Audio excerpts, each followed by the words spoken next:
본문은 세 가지 내용이 나와 있고, 모세가 처음 내용과 두 번째 내용, 세 번째 내용을 말하면서 우리가 얼핏 들으면 지금 이 내용은 모세가 요단강을 건너가기 전에 이스라엘을 모아놓고 선언한 내용이거든요. 그러면 말이 이 말했다가 저 말했다가 왔다 갔다 하는 것 같이 보입니다. 근데 이 말은, 모세가 한 말은 그냥 두서없이 이 말했다가 저 말했다가 하는 게 아니라는 것을 눈이 밝은 사람은 딱 깨닫습니다. 아, 이게 일관성이 있는 말씀들을 하고 있다.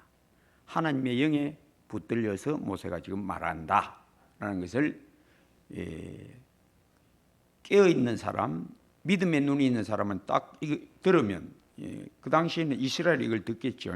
우리는 이제 이걸 글로서 이제 보는 겁니다. 요 신명기에 나와 있는 거는 모세가 하루에 한 날에 요단강 건너가기 전에 이스라엘을 다 모아놓고 딱 한 말이 1장부터 33장까지가 쭉 기록된 겁니다. 그러면 모세가 오늘 한 말, 첫째는 어떤 내용이냐? 하나님께 제사 드리는 제물은 흠이나 악질이 있는 제물은 안 된다. 그리고 두 번째, 너희 중에 누구든지 다른 신을 섬기자 하는 자가 있으면 돌로 쳐 죽이라. 그것을 들은 사람이 한 사람의 말로만 하지 말고 두세 사람의 말로서 이것이 밝혀지면 그 먼저 들은 사람들이 먼저 돌로 치라. 그리고 온 백성이 돌로 쳐서 그를 죽여서 너희 중에 악을 제거하라. 세 번째는 너희 중에 다툼이 생겼는데 서로 싸웠다, 구타하고 피 흘리고 손해를 입혔다. 그러면 그 고소 사건에 대하여 너희 성읍에서 해결이 안 되면 중심지, 하나님이 택하신 예배의 처소가 있는 곳으로 가서 거기 있는 제사장, 예루살렘, 나중에는 예루살렘이 이제 정해지죠.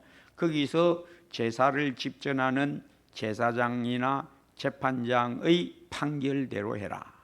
그래서 그 판결을 불복하면 그 사람은 죽여 없애라. 그래서 이 모든 것은 너희 중에 악을 제거하라. 이게 요점입니다. 그러면 제일 처음 나와 있는 내용과 두 번째, 세 번째 내용, 두 번째 내용은 다른 신을 섬기자 하는 자는 돌로 쳐 죽여서 악을 제거하라. 그 다음 세 번째, 너희 중에 제사장 그리고 재판장의 판결에 불복하는 자는 죽여 없애라. 그리하여 너희 중에 악을 제거하라.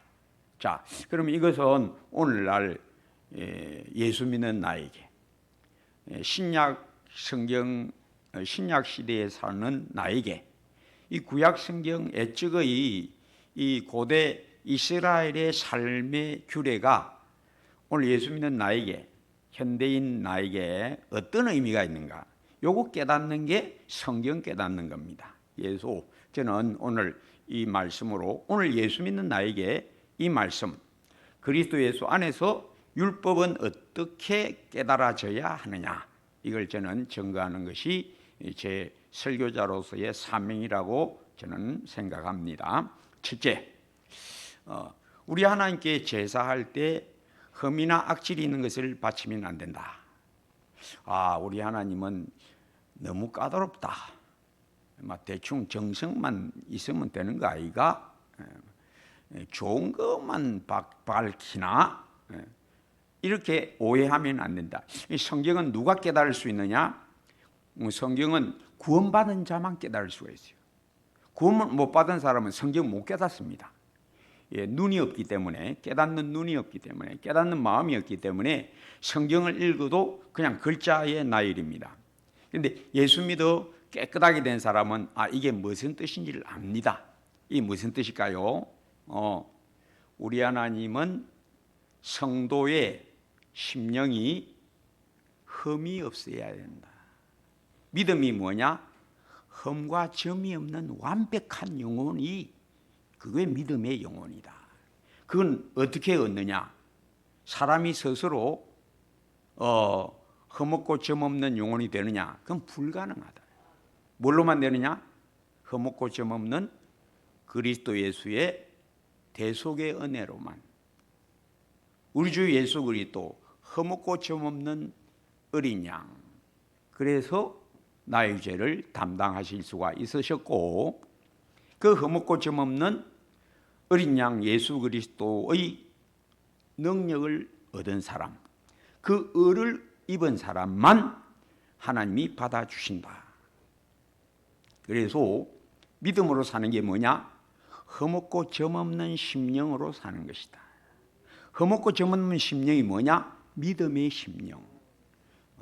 의와 거룩함으로 지음받은 새 사람을 입어라. 믿음으로 사는 게 뭐냐? 완벽한 영혼으로 살아가는 것. 새 영혼. 제가 종종 그래요. 공자석가는 아무것도 아니다. 내 영혼에 비하면. 공자석가는 나하고 비교하면 안 된다. 그 더러운 영혼 아닌가? 죽은 영혼 아이가? 나는 깨끗한 영혼, 살아난 영혼인데 어디 그런 거듭나지 못한 사람, 그냥 인생들 중에는 고귀하게 여겨질지 몰라도 하나님은 그들도 안 보는 그 죽은 영혼하고 거룩하게 지음받은 내 영혼하고 비교를 해. 그건 안 되지. 우리 예수님의 내가 타고난 본성이 공자석가보다 낫다는 게 아니고 우리 예수님의 능력이 얼마나 탁월하나. 나를 단번에 깨끗하게, 나를 단번에 새롭게 창조하신, 보라 이전 것은 지나갔으니 새 것이 되었도다. 이게 내 능력이냐? 내 타고난 본성이냐? 아니다. 주 예수 그리스도의 십자가의 은혜, 대속의 능력. 나는 다만 믿었을 뿐인데 주의 은혜로 깨끗하게 된 영혼, 흠없고 점없는 완벽한 새 영혼. 믿음으로 사는 게 뭡니까? 완벽한 영혼으로 살아가는 것. 그게 믿음으로 사는 겁니다. 어떻게? 내 힘, 그것도 내 힘으로 안 되니까. 예수를 믿어도 내 힘으로 믿음으로 사는 게 안 되니까. 어디에 붙들려? 은혜에 붙들려.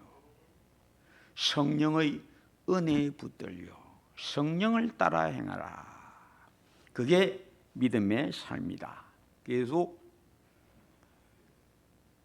마음을 새롭게 함으로 변화를 받아 하나님의 기뻐하시고 온전하시고 선한 뜻이 무엇인지 분별하고 너희 몸을 거룩한 산 제사로 드리라. 하나님께 바치라. 주님이 너를 주장하게, 주님께 완벽하게 맡겨져야 된다. 그게 믿음의 삶이다. 믿음으로 사는 게 뭡니까? 흠없고 점없는 그리스도 예수의 보혈의 능력을 따라 그 은혜를 입어 내 영혼이 거듭나서 흠없고 점없는 영혼으로 성령과 하나 되어 주와 합한 자는 한 영이니라. 주의 영에 붙들려서 뱀같이 지혜롭고 비둘기같이 순결하라. 지혜롭고 순결한 길을 따라가는 삶. 그게 바로 우리 하나님은 흠이 있거나 악질이 있는 재물은 안 받는다. 왜? 우리 하나님은 거룩하심으로. 그래서 성도의 삶은 믿음으로만 우리 하나님을 기쁘시게 한다. 믿음이 없이는 기쁘시게 못하나니. 이게 무슨 말인지. 은혜 입으면 깨끗하게 되어 순전한 새 생명, 다시 이것을 얻어서 죄에 빠졌을 때에 하나님 내게 주신 그 정직한 영 새롭게 해주세요. 내가 죄를 지었습니다. 죄에 굴러 떨어졌습니다.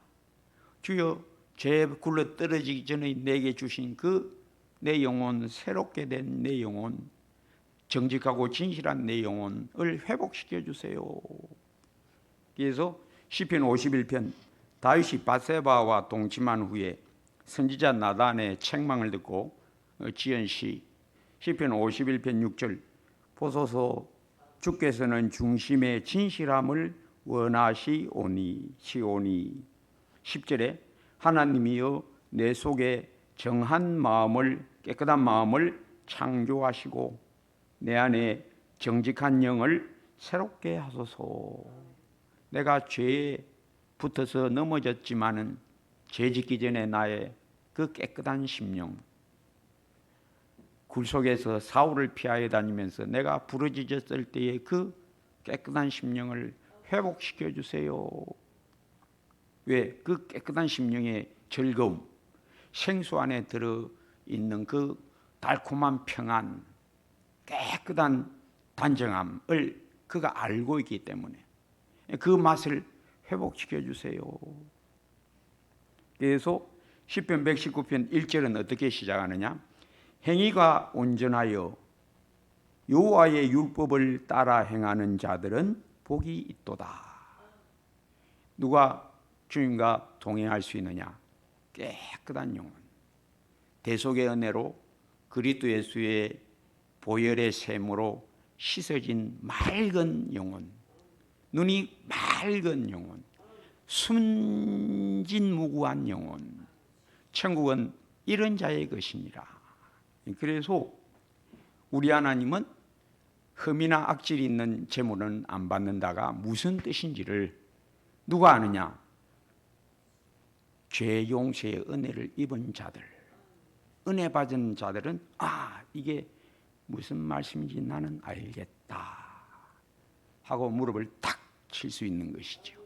그리고 구원받았으면 하나 되라. 교회의 사명, 첫째 사명, 복음 전파, 영혼 구원. 너희는 온 천하에 다니며 만민에게 복음을 전파하라.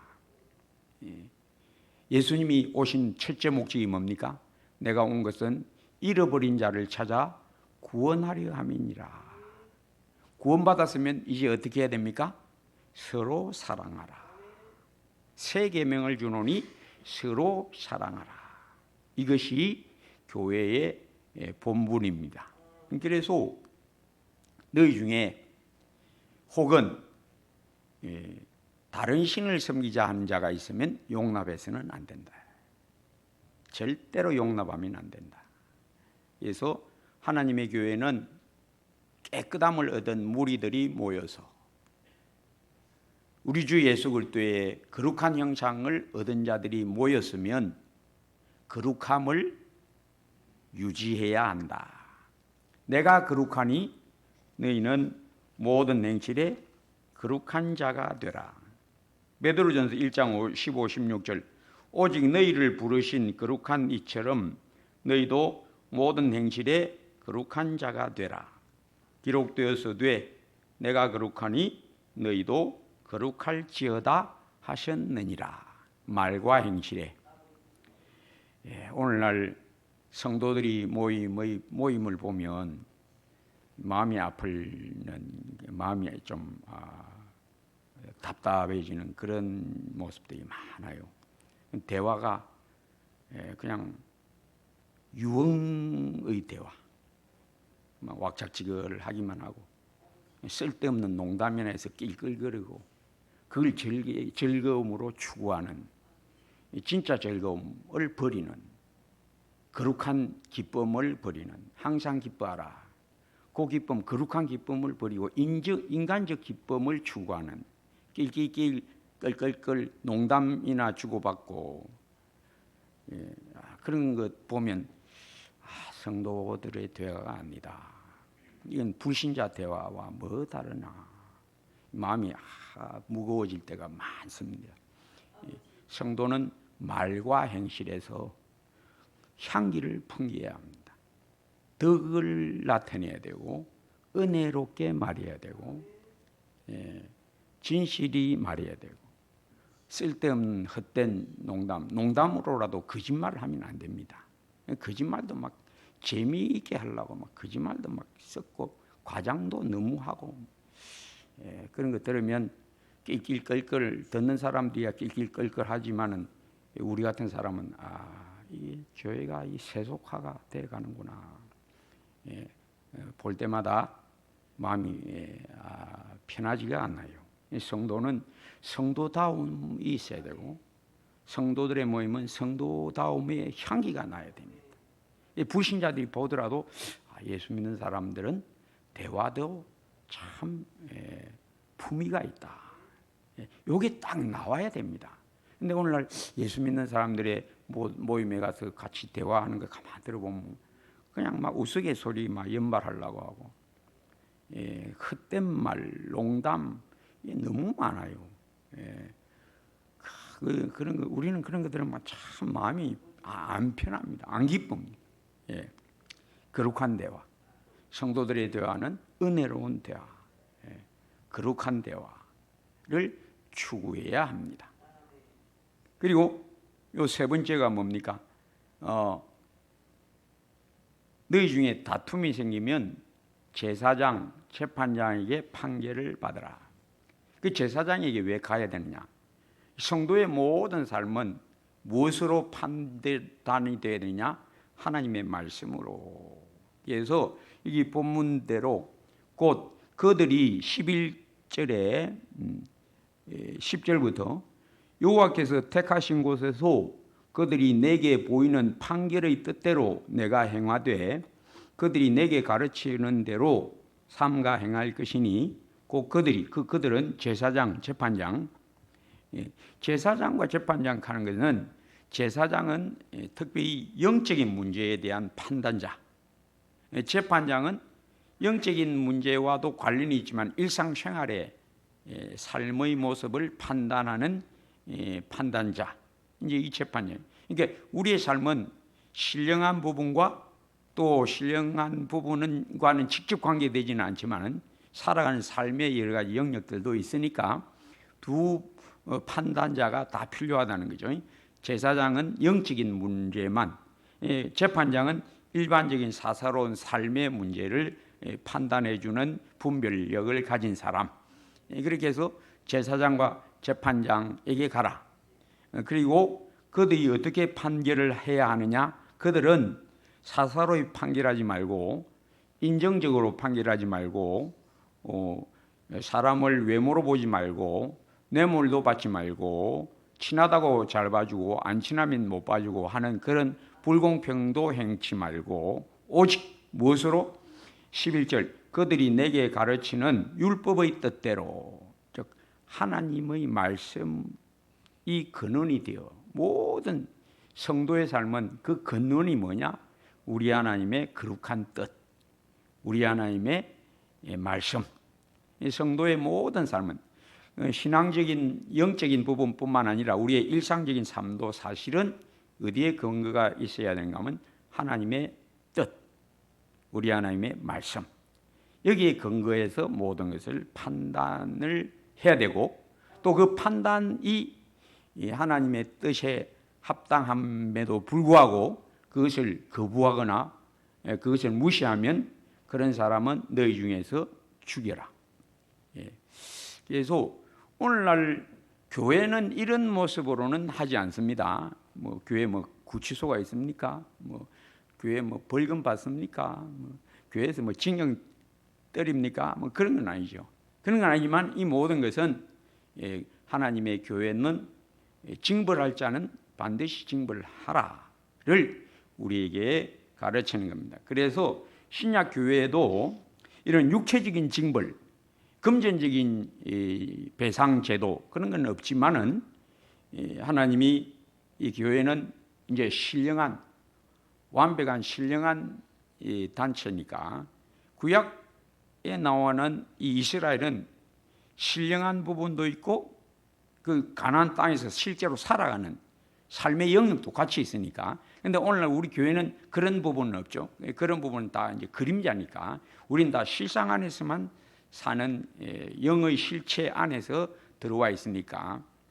그래서 오늘날 우리는 교회가 구치소가 있어야 되느냐, 벌금 제도가 있어야 되느냐, 그건 전혀 아니죠. 근데 우리는 영적인 징벌은 반드시 시행해야 한다를 우리가 깨달아야 합니다. 그래서 형제들아, 로마서 16장 17절 내가 너희를 권하노니 너희가 배운 교훈을 거슬러 분쟁을 일으키거나 거치게 하는 자들을 살피고 그들에게서 떠나라. 데살로니가후서 3장 6절 형제들아 우리 주 예수 그리스도의 이름으로 너희를 명하노니 깨르게 행하고 우리에게서 받은 전통대로 행하지 아니하는 모든 형제에게서 떠나라.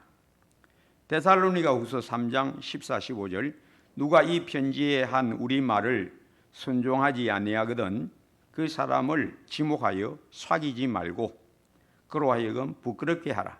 그러나 원수와 같이 생각하지 말고 형제같이 권면하라. 실제적으로 그런 신약교회에 몇 가지 예가 있습니다. 제가 한 두 가지만 예를 들게요. 고린도 교회가 그런 좀 난잡함이 있었습니다. 그래서 성도 간에 서로 다투고 분파가 생기고 또 그 중에 음행이 있다. 내가 들으니 너희 중에 음행이 있다는 말을 들었다. 고린도 교회의 음행이 어떤 거냐? 어떤 성도가 예수 믿는 성도가 아버지의 후처를 취한 것이 이렇게 드러났는데 고린도 교회가 그런 데 대해서 외면하고 아무런 조치를 취하지 아니하니까 바울이 책망을 한 겁니다. 고린도전서 5장 6절에 적은 누룩이 온 덩어리에 퍼지는 것을 알지 못하느냐.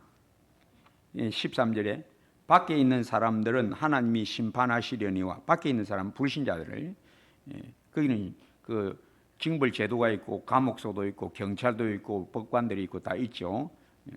밖에 있는 사람들은 하나님이 심판하시려니와 이 악한 사람은 너희 중에서 내쫓으라. 그래서 하나님의 교회도 이런 일에 대해서 성경 구약에 있는 이 정신대로 그대로 집행이 돼야 된다를 우리에게 말하고 있고 또 한 예는 아나니아와 삽비라가 초대교회에 막 부흥의 불이 일어날 때에 속입니다. 교회를 속입니다. 그러자 하나님이 베드로를 통해서 너 왜 속였느냐? 너 왜 물건 판 값에서 일부를 감추었느냐? 그러자 그 베드로의 입에서 그 말이 떨어지자마자 이 아나니아와 삽비라가 그 현장에서 죽임당합니다. 하나님이 이런 자를 죽이신 거죠. 그래서 우리 하나님은 자기 교회를 이끌어 가신다. 교회의 머리는 사도들이 아니고 목사가 아니고 하나님, 예수님이 교회의 머리로 교회의 판단자요 불꽃 같은 눈동자로 자기 백성을 꿰뚫어 보고 계신다를 우리는 잊으면 안 됩니다. 그래서 이러한 일을 오늘날 민주주의 시대 인권 사상이 아주 기승을 부리는 이 시대에 인권 사상이 뭡니까? 인간의 의가 기승을 부린다는 겁니다. 그러니까 인권 문제로 막 다루어가지고 요즘은 사형도 없어지고 인권 나치가 가만히 있으니까. 여러분 교회는 민주주의 하는 데가 아닙니다. 교회는 인권 사상 옹호하는 곳이 아닙니다. 우리는 누가 뭐라고 해도 하나님의 말씀을 따라가는 말씀 위에만 세워져야 하는 교회입니다. 민주주의 사상이 교회에 들어오면 안 됩니다. 그런 인간적인 의, 인간적 사랑은 마귀의 밥이 됩니다. 그래서 이러한 것이 퍼지지 못하도록 모든 사람들 앞에서 행해라. 13절에 그리하면 그 사람을 죽여 이스라엘 중에서 악을 제하여 버리라. 그리하면 13절 온 백성이 듣고 두려워하여 다시는 무법하게 행하지 아니하리라. 그래서 옛날에 아간이 범죄하니까 하나님이 모든 백성을 모으라. 그리고 돌로 쳐 죽이라. 그래서 아간을 돌로 쳐 죽인 그러한 일. 이 인간적인 모습으로 보면 오늘날 민주주의 사상에 물든 이 세대 사람들의 시각으로 보면 하나님은 잔인하게 보일 수 있습니다. 여러분 그런 말에 현혹되면 안 됩니다. 우리는 항상 성도는 말씀을 따라간다를 명심해야 합니다. 자, 계속 디모데전서 5장 20절에도 범죄한 자들을 모든 사람 앞에서 꾸짖어 나머지 사람으로 두려워하게 하라. 성도들로 조심하게. 그 교회는 우리 하나님의 의미가 나타나는 곳이어야 하고 백성들이 이 의미로운 하나님 앞에서 방자하게 행하지 못하도록 마음을 근신케 하라. 이걸 우리가 잊으면 안 됩니다. 요점을 말하면 허먹고 악질 있는 재물을 받지 않으시는 하나님이 성도의 심령이 바로 하나님의 아들의 심령같이 그리스도 예수의 마음을 가지라. 같이 허먹고 점없는 사사로움이 없는 깨끗하고 평강한 심령, 인간적 욕심이나 인정에 매이면 흠있고 점있는 영혼이 되는 겁니다. 흠없고 점없는 순전한 영혼, 그게 바로 믿음의 심령이다. 믿음이 없이는 기쁘시게 하지 못한다를 믿음이 뭐냐? 흠없고 점없는 새 생명의 모습. 이 새 생명은 항상 성령에게 붙들려 있는 평안의 심령. 이 강 같은 평강 안에서 그리스도의 평강이 너희 마음을 주장하게 하라. 즉 믿음으로 살라의 다른 말씀입니다. 다른 표현입니다. 깨끗함, 진실함, 흠없고 점없는 순결함, 뱀같이 지혜롭고 비둘기같이 순결하라의 심령을 잃어버리면 안 됩니다.